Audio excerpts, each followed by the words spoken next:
here. I'm a resident of not just Cambridge as the other Harvard people, but actual Kendall at MIT.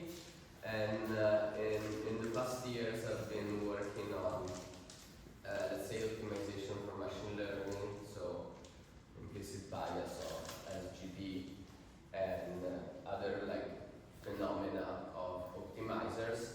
But about a month ago, I pivoted. I realized that probably I was getting replaced by ChatGPT, and so I was like, oh, let me try starting studying to what extent I can get replaced, and if I can actually be the one that replaces himself. So this will be the topic of the talk: to what extent can we automate machine learning theory research today? And let me start real quick with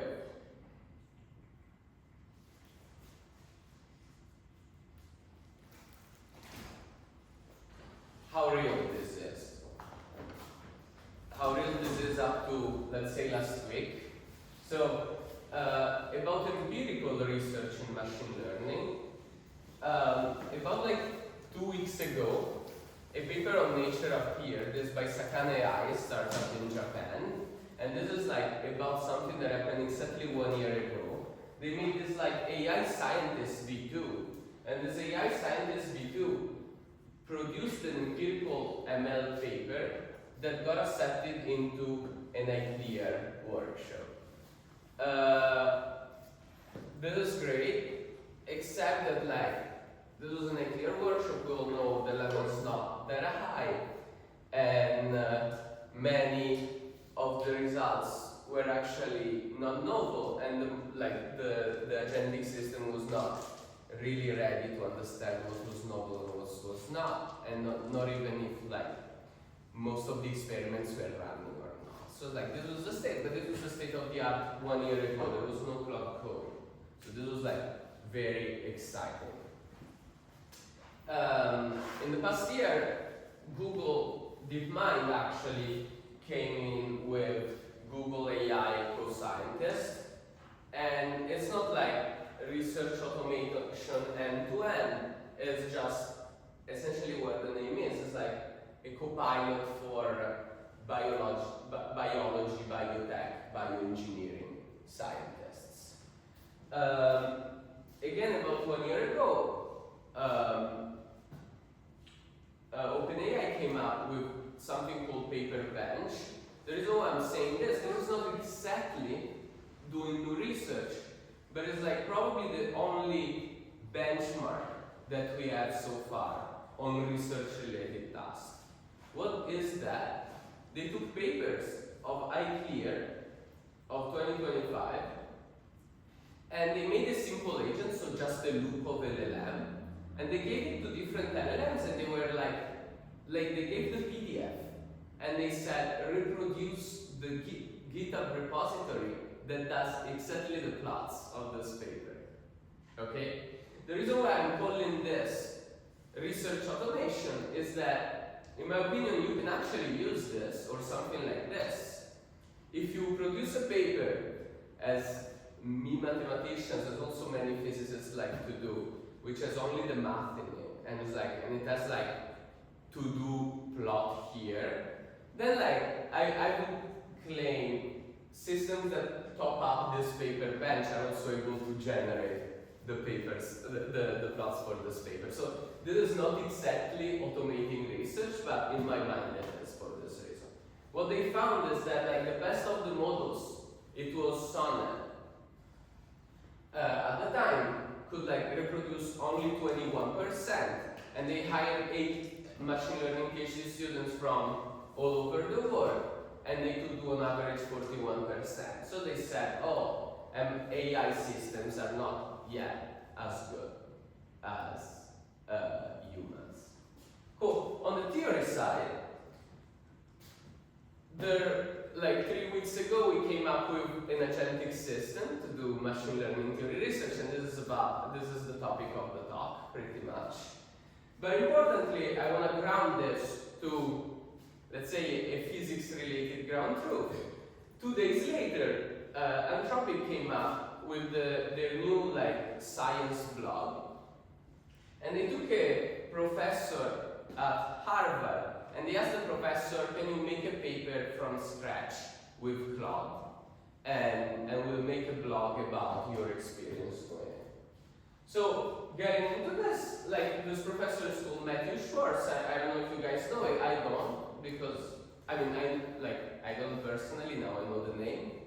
And essentially, what this professor said is exactly that Claude, in his opinion, is a G2, a second-year graduate student. Why? Because G1s do classes, and G2s get like very initial research problems in which they get guided by a mentor, and Claude was exactly that. He was actually successful at doing that. The reason why I picked this as ground truth and not like the analogous OpenAI things or other analogous things is that Anthropic actually gave us data. Okay, and the very important data here is like total cloud session. That is not the very important data because it's like if Matthew was like restarting or not the chat from scratch. This is going to be important data when we speak about context engineering, but we won't today really. Okay, then like messages exchanged 50K. I don't know. We don't know if messages exchanged were like both the Claude messages and Matthew's messages, or just Matthew's messages. But worst case scenario, we know that Matthew had to prompt 10 to the power 4 order of magnitude Claude. And then like input and output tokens, we're in the tens of millions. And CPU hours of simulation as well. That's probably much less than a student actually. Cool. What I used as an example for our agent was a question that I had. As I told you, I'm an implicit bias adjustability person. I'm an optimization in machine learning mathematician. And so something that is very natural for me to care about is like, what is the implicit regularization of an optimizer? So it's like if there are a lot of minima, where does it go? And recently, end of 2024, someone came up with a new optimizer, Jeremy Cohen and Keller, Jeremy Bernstein and Keller Jordan, Muon. And later in 2025, it started becoming state of the art for language pre-training. And so a very natural question is like, why do we care? Like, why is Muon better than Adam if it's better at all? In what way it differs from Adam? So this is exactly what I prompted my system. And then the way I designed my system was like by iteratively making answer better and better at this question, essentially. And for example, here are like a couple plots that the Muon paper shows, and shows, oh look, actually Adam and Muon act similarly on vision and language, just like that solution is better for vision. The solution of Adam is better for vision, the solution for Muon is better for language. So this was like essentially a finding. And what you see in the red line is Adam, the blue line is Muon. And these are like stable rank and spectral entropy of the like matrix that you get in a matrix completion problem. Okay, so like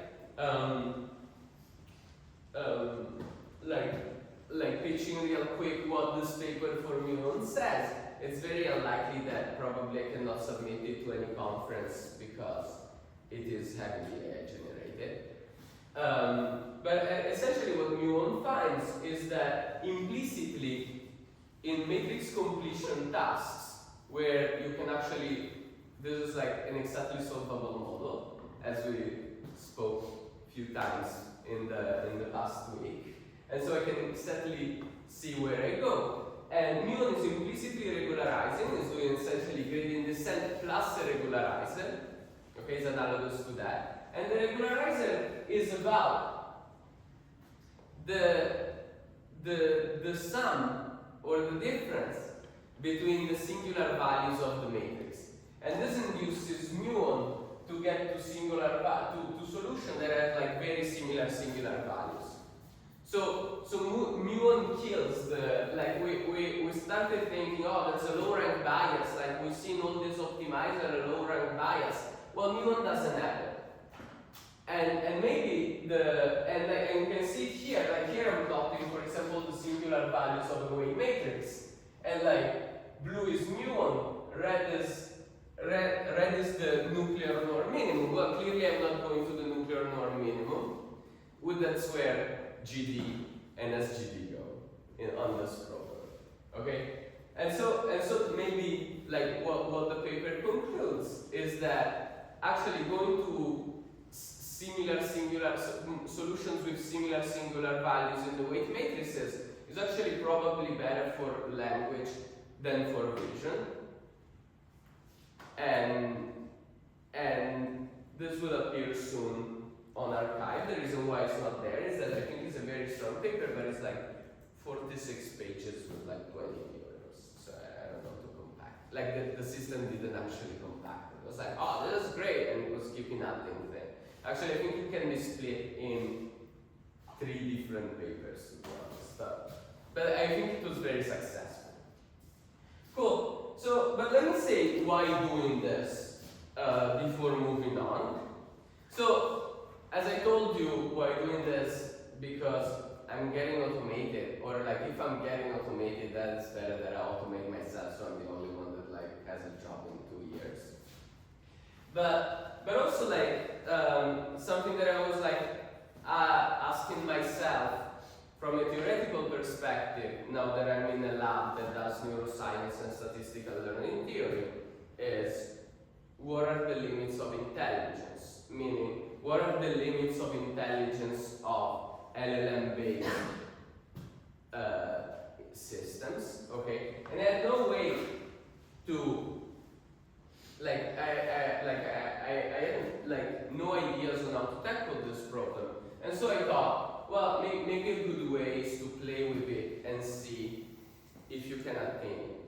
At least, like, if I can attain some level of intelligence of some sort, I know that the limit is above.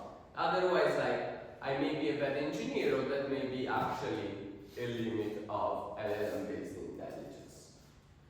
And not only for the safety audience, this is not really safety, but it's like still like in a sense ethics / ethical problems of our field of research.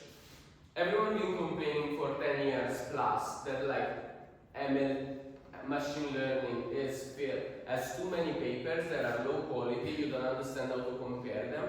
And I'm sure like these are problems that all of you have in your everyday life. In my view, like very soon, everyone gonna move to do research in a very automated manner.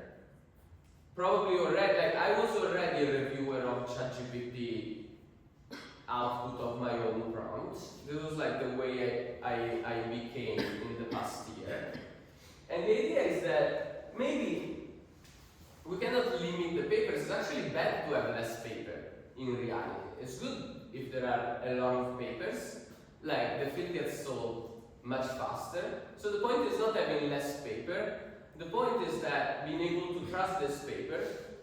And if the researcher uses an AI system to aid the research, which has built in some very high quality constraints, then those papers are trustable, in my opinion. So I think there's like an ethics question of like who makes these AI systems, and I was also investigating, well, whether you can actually try to attain the best quality by design in this kind of systems. Cool. Let me start. Let me do one step back and say, what is an agent system? So, like, if you asked me this question 2 months ago, I didn't know what to answer. Then OpenClock came in, and it's like I still didn't know what to answer. Like I was playing with the things with Cloud Code, with OpenClock. I still didn't know how to answer what an agentic system is. And this is to highlight a very important fact for you guys, for theory community, which is there exist exactly 0 papers on theory of agentic systems. Now I started working on it heavily, and instead of like pushing one, I have like tens at the very initial stage. So it's like still there's no step forward on this question. But I think it's very important because I can see how the community is gonna move to use more and more agentic system on many tasks. And so like if a small part of the machine learning theory community could step from doing theory of training to do theory of agentic system, which is a completely different problem in itself. There's no learning in it. It's like, the way I see it is like an operations research problem, or analogously a stochastic control problem. If you think of the LLMs as like sampling the next token, then like the agentic system, the prompt is like doing stochastic control. It's controlling your stochastic trajectory. Okay, so there is mathematics. Like I think this problem can be framed mathematically, and I'm happy to speak about it later, maybe in one-on-ones. Just this mathematical framing doesn't exist in any paper yet. Cool. What is an agent? When can we automate? So the messages of these next 4 slides will be that like agentic systems are just workflows relying on LLMs, and I'll show you what this means. And the key to automations is verification. Okay? So like exactly having a loss. If I don't have a loss, I cannot optimize kind of argument. Okay? And in machine learning theory, there's no such loss. Okay? I can say maybe to what extent the experiments are correct, or the proof is correct, but I cannot say this is a good paper. There's no metric for that. So ML theory, in my opinion, is not yet completely possible to automate, but we're very close to that. What defines an agent? As I was saying, an agent is a workflow. So an agent is a policy that generates a rank graph. Well, this is a definition of an algorithm in your first year of undergrad when you take the computer science class. Well, it's an algorithm, so a policy that generates a rank graph in which in every node of that rank graph, instead of being there some like easy functions, okay, there is an LLM call. Or maybe an LLM call that can call itself some tools, for example, write or read from a document, or doing web search, okay? And so the idea is that like a way in which you can think of like agentic system is the following. You LLM, or like the first decision generally is a human, it's a prompt, and then like there's an action, which is generally an LLM, there's a feedback, which is generally an LLM, and there's another decision, and we restart. And so this is like a loop in which most of these calls are LLMs, some of them are human, some of them are other tools, like write on this txt file. Cool. Some example of this is an LLM that keeps calling itself. So it's not just ChatGPT, but like a ChatGPT that prompts itself. Okay? And like the graph for this is like the LLM and the error that goes in. Okay? And this is like the most basic. It's called simple agent. Some people call it simple agent. Then example 2 is like the same as above, but I made 2 rows. The generator and the verifier. Okay? So it's like this is still LLM that calls LLM, but like now it's like LLM with the task of generating with LLM with the task of verifying. Okay? And this is like the second simplest agent system. And here already I can see 2 things of agent system. That like this can be the same LLM or it can be 2 different LLMs. And this is what context engineering will be, that I was saying I won't speak much about. And by the way, I have no clue of like how to mathematically model context engineering. And context engineering seems to be the reason, the factor that makes you design agentic system differently for very long tasks. Example 3 is like very well crafted run graph, and you just call the LLM at every node. So you, like in the first and second example, the LLM creates also the run graph, the computational graph, In the third, like the human creates it. And it's like you said, it goes here. If it's complete, you go there. If it's not complete, you go somewhere else. Okay. So let me make an example. One month ago, Andrea Carpati came up on Twitter by saying, "Hey, I did auto research." What is auto research?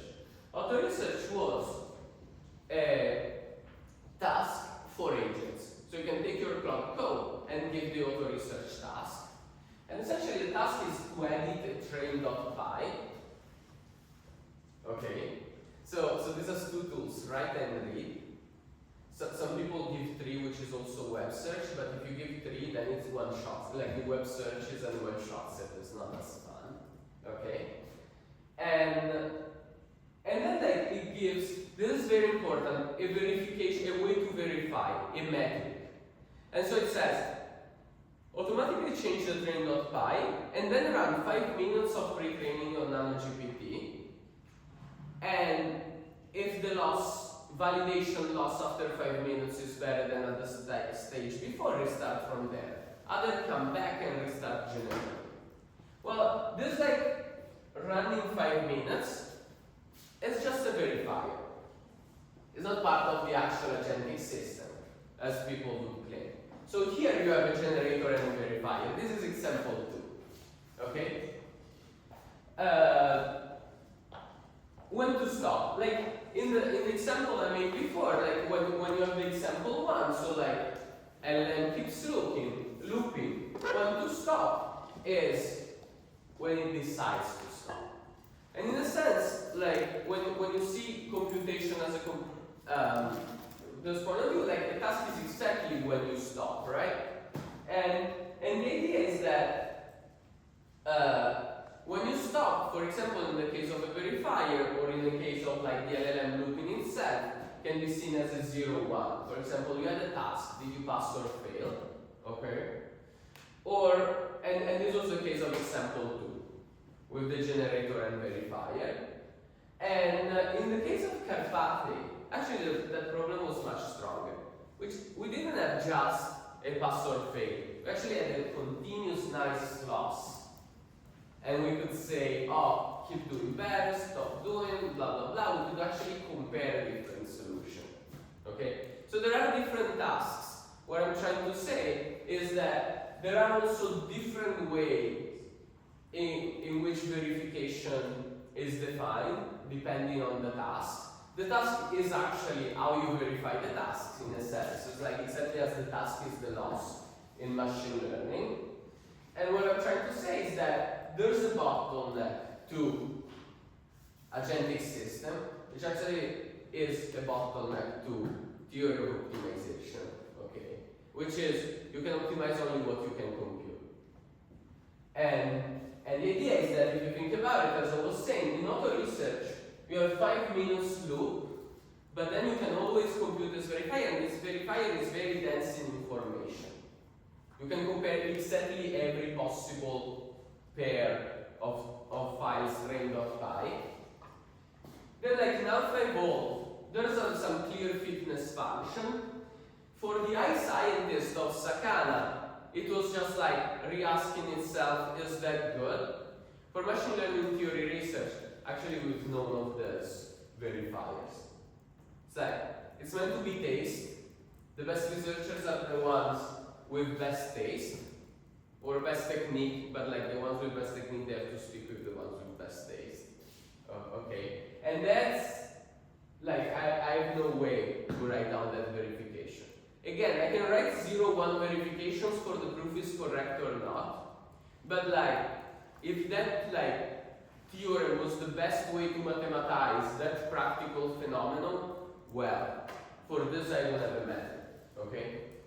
And so the idea is that when I said what I was saying, I see of like making a agentic system as an optimization problem in a sense. So I'm also answering the question how you mathematically frame this.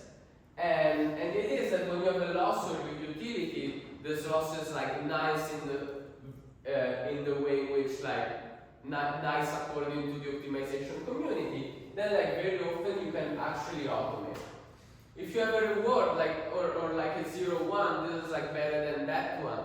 You can still do a lot of things, but like when you don't, like when you cannot compute your objective function, I'm not saying the objective function doesn't exist, I'm saying it exists. I can say, oh, this paper was amazing, this paper is meh, okay? The point is that I cannot compute it. Then the only thing you can do from an optimization perspective is initializing greedily, of hoping that your initialization is good enough, okay? And so the point here is that, like, autonomy for agent system scales with the strength of the verifier, not with model intelligence and size. With model intelligence and size, may scale what you can achieve as a task, or maybe not, we'll see. It's still to be seen.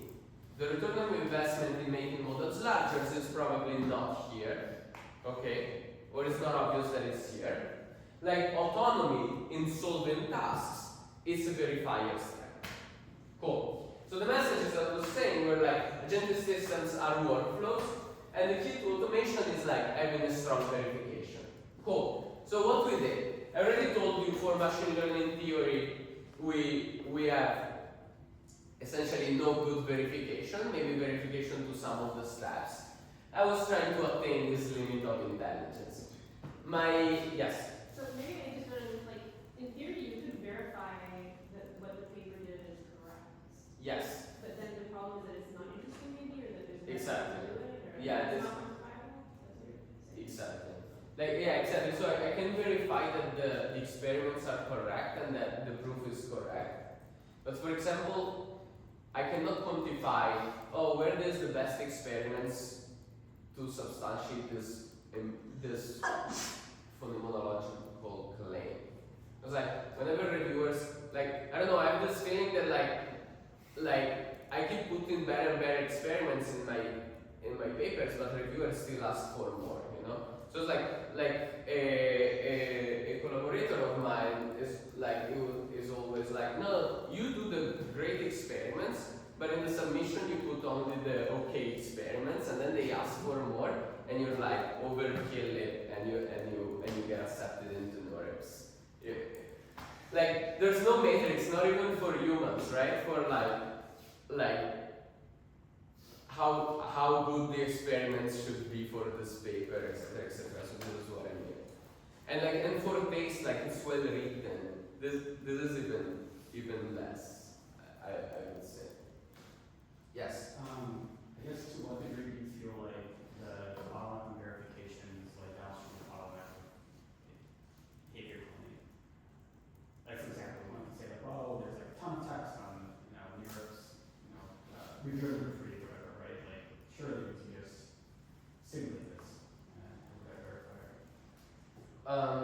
We can, I don't know. This is a great question because what you're saying is like, oh, maybe like you can just fine tune an open review, right? Something like that. So there are some people at MIT in the lab of Omar Khattab that try to do that, and they claim that open review is too noisy to be a ground truth. So actually they failed. I don't know, I didn't try myself. I had this conversation with them last week. I don't know. I don't know how to answer to this question. It's something I've been thinking of. I don't know yet how to answer to this question. So this was work with Tommaso Poggio, who's my postdoc advisor, and Mahmoud Abdelmoneum, which is an amazing undergrad student that was working with me, probably better than most PhD students, also myself when I was a PhD student, who has a startup, and this project was actually somewhat somewhat expensive for academic standards. It was like about 15K in API calls, and his startup funded it. So double kudos to Mahmoud. Cool. So let me get into what we did. So I started with what are we up to in theory research with agentic systems? And I told you, well, we did this muon thing, we did this agent that did this muon thing, and like Anthropic but also OpenAI, blah blah blah, they said, oh, we can do it with our model. The reason why I brought the Anthropic blog post and not the OpenAI to you is because it was about physics, but also because it was giving clear metrics. So here, this table was clear metrics. It's like the number of tokens, the messages exchanged, etc., etc. And it's like, in my opinion, automation, at least at this stage, is about the number of messages. Then when we reach it, we can reduce the number of tokens. This is like just opinion, but this is like the way I went about this problem. And so the idea is that here we had the 10 to the power 4. To be honest, this thing came actually 2 days after our agentic system. So in my report I was like, oh, it probably takes between 10 to the power 2 and 10 to the power 3. Then Anthropic came and said 10 to the power 4, so I was very excited about that. And essentially what I'm saying is that since I don't have great metrics as I was doing, and I just need to initialize, well, at least I need to have a way to quantify this well, right? So what if you had a way of quantifying what initialize well is? Wouldn't you then have a verifier that you could have with some measure? No, because the point is that now I can give the verification to myself, to the human reviewer, but estimate after how many iterations the human reviewer stops. So it's like now there's no verification in the system, but there's an external verifier which you have no control to, but now you can count after how many iterations the external verifier. So this is like the yeah. Sorry, I should have asked this earlier, but can you go back a slide? Yes. I think I'm a bit confused on the human oversight time being over the CPU hours of simulations. Yes, because like this is not time of inference. It's the CPU time for the experiments of the paper. Yes. And what is the human oversight time exactly? Is it? It's like the time in which Matthew's been at the laptop. Okay, gotcha. We're probably reading drafts. Yeah, reading draft, keeping prompting, etc. Yeah. Probably if you kept the cover open and it counted as active cover, that would be the case, right? So whenever you had closed code. I don't know. It's not exactly explained. Like it's not exactly quantified in the blog post. So this was in 2 weeks, right? The total experiment, like from I don't remember actually. something like that. Yeah, The number of messages exchanged is crazy. Yeah. it's Like crazy. 5 I agree. Probably it was like prompting change the scum. I think, you know what I mean? Like I think I can do better than this with ChatGPT, not with Cloud. I'm not an OpenAI fan, but I'm a fan of their models. But like I think I can do better than this. I can do with like 800. Yeah. 51,000 messages over 50 to 60 hours. Yeah, that's a lot. That's insane. It's not that 1 per minute. Even if you say half of those messages were cruel and half of those messages were Yeah, I actually don't know. Maybe it was just like him reading the draft 50 to 60 hours then. But then it's not. It was not a 2 weeks thing because like that's about 2 weeks. Could it count like every Claude code sent, like thing? Sorry. Maybe it counts every time Claude code like sent a message within Claude code to itself, not like output to the user. The message is exchanged. I think one message every 30 seconds is very reasonable. Sorry. One message every 30 seconds is very reasonable. 24 hours. Yeah.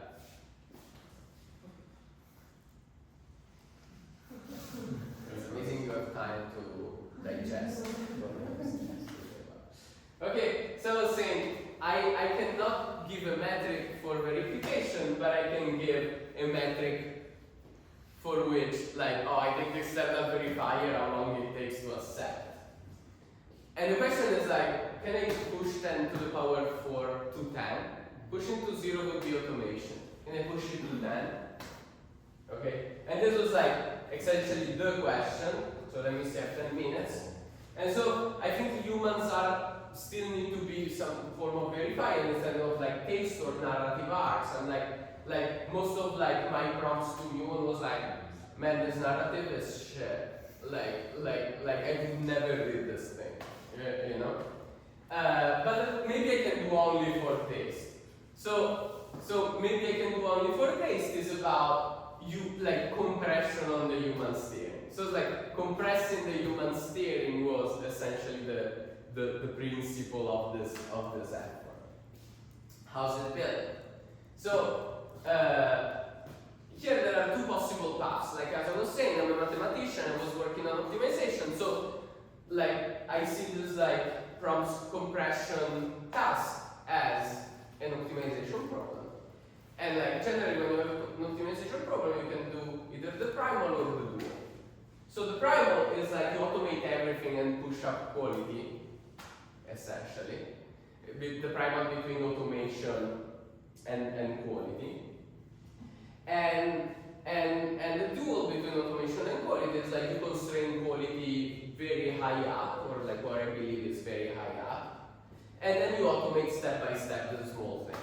And this is actually what we did, because I don't know if it's not possible or it's not good enough to get to a solution through that other path. Okay? And so the idea is that like, what I did was like the most stupid and boring task of like having to think of how I do research, or having to think of like how I think of every phase of research when I'm at the top of my shape, and like enclose it write this down into the system, for the system to act that way. So like the system is as good as I am. Now I'm replaced. I'm not sure it replaced machine learning theory researchers, but I think I'm kind of replaced.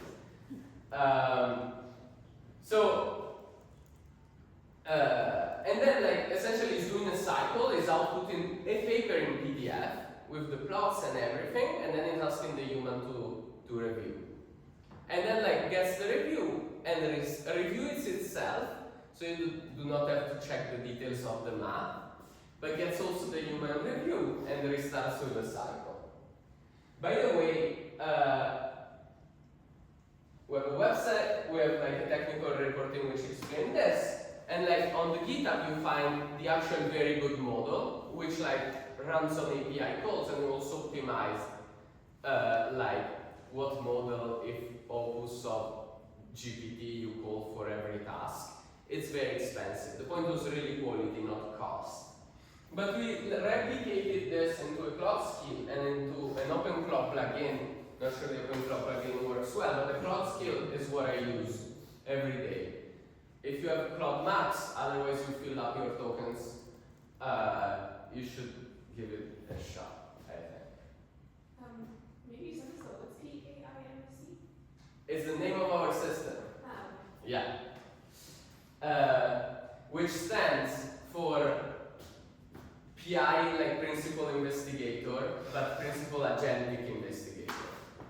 And MSc is not master student, is multi-agent scientist consortium. The next one would be PhD, but I didn't find an abbreviation for PhD, which is not PhD yet. Cool. What? DPhil. Oh! Also, at MIT they're called Science Doctor, SCD. I think it's very cool. Unfortunately, my PhD is not from MIT. Maybe I can do some SCD, that's much easier. Anyway, so the architecture, let me say real brief in 2 minutes what the architecture is. There's a part of like idealization and like literature review and novelty gate. And we have a persona council, and I'm gonna say in 1 minute what the persona council is. And then you go through literature review, the gate on novelty, and you go back. At some point, if you pass this, you have some brainstorm, you plan the mathematics and the experiments, and then you run theory and the experiments parallelly, here. And then at the end, you merge the track, you review, you decide if going back or actually writing. And in case you write, so there are like reviewers and verifiers at each of the steps. And in case you write, then there's a reviewer. You call again that like persona council that debates, and in case they restart or otherwise they give it to the humans. Okay? So what are the lessons? Well, as I said, that stronger verification is better. This was already dealt with. Context engineering is very important, and this is the reason why theory experiments are different. Okay, and I'll tell you in a minute. Importantly, about the context, about the context being needed to be engineered. So, for example, theory experiments being different, it was very key for this finding that like the experiments started running on their own in comparing on NanoGPT, muon versus Adam, and the theory started playing with matrix completion for actually the paper to land in something that is more practically relevant but is also mathematically good. And like in the examples in which we made theory and experiment run on the same model, like this didn't happen. So context engineering is key, I would say. But also debate pushes quality along. And unfortunately I found there's another paper that says that because it was like actually very paperizable.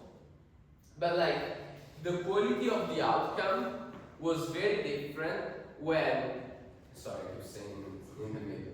Like the quality of the outcome was very different, like when I was, for example, taking these three personas, like one if it's relevant to practitioner, one if the narrative is great, and one if like the thing is mathematically novel, and they had their own goal, and they didn't care about the others, but they had to agree on the final thing. So this was like very token,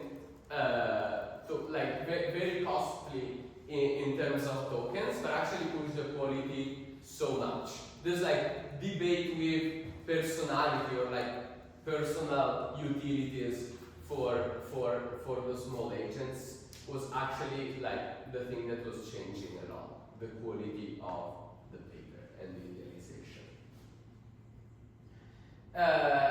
Let me finish.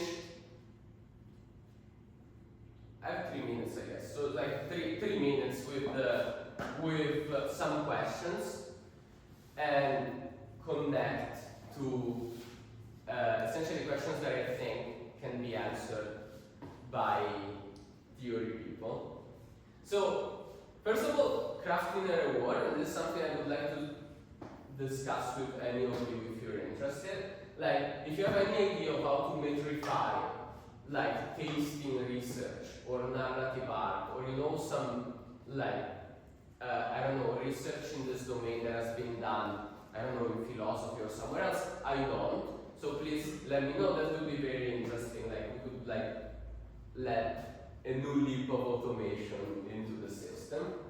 But also, swarms of agents. So not just one agent system, but many agent systems that run in parallel with a shared memory, the library of shared memory, now seem to be state of the art at so many tasks.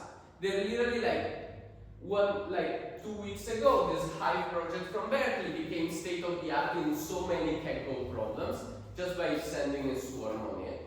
Not only, but also the state of the art result in auto research by Karpathy is by a swarm of agents, not just by an agent that was engineered by a human. It's like a swarm of them.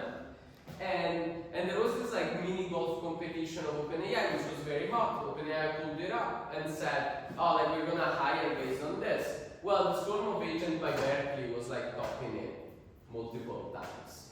So it's like swarm of agents seems to be state of the art when there's a metric. And like I wonder if like there's a way to find a metric for academia. Maybe in case you find a metric for academia, you can design swarms of agents that do academic research, and this is called departments in the humans world. Also, mathematics is a social activity, well-known reference by Herder. So I wonder if like you can actually push boundaries of mathematics farther through swarms of agents.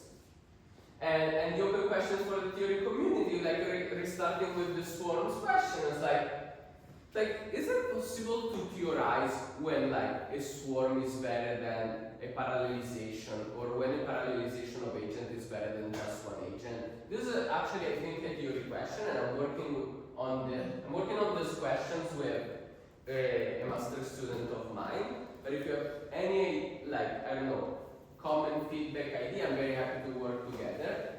And also, like, are there limits of intelligent to swarm of agents? And in case are them the same in some sense of the known swarm of agents? This is also a question that I think could be tackled theoretically, but I don't know yet how. And then more generally, there are a lot of theory questions of agentic systems that I think you guys should work on. And for example, what is a mathematical framework? Meaning, what are like the right units of an analysis? Like, what in the system I can like doesn't really matter, and so I cannot put it in the mathematical framework, and what does? Okay?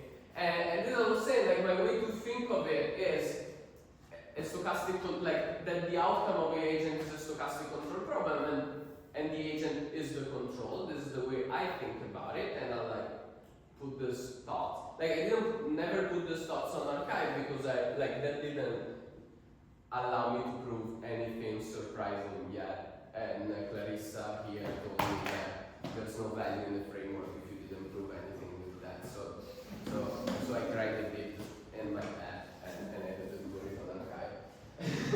And then, like, for example, how do you represent the task? Like with the computational graphs, or with the verifier, or how? When can we say, importantly, two tasks are similar? Or like, when can we say, like, the agent system is good at both of these tasks? These, I think, are theory questions. When is a model stronger at agent system, or better? When is a stronger model that costs more worth less cost? Or like, when is like worth for an engineer to handcraft the orchestration and not let the model like loop on itself? These are all questions that I think there should be some mathematical framework in which this can be solved. And this, I think, would be very seminal. Because right now in Bay Area, everyone doing agents, but no one understands what to do, is very chaotic. There are many other questions like, when does a multi-agent beat a single agent on a toy solvable task? This I think is a great question. Or like, what is the right way to do specialization in multi-agent system? Specialization is needed in teams of R&D human researcher, and there's a literature about that, business school literature. But like for agents maybe are different than humans. I wonder like what the optimal like team decomposition could be. And there are so many other questions that I'm happy to discuss with every one of you guys. And as I was saying, this was work with Mahmoud and Tommy, but now with like some of the questions I told you, I'm working with Riccardo and Emanuele. We're at MIT in building 46. Please pass by.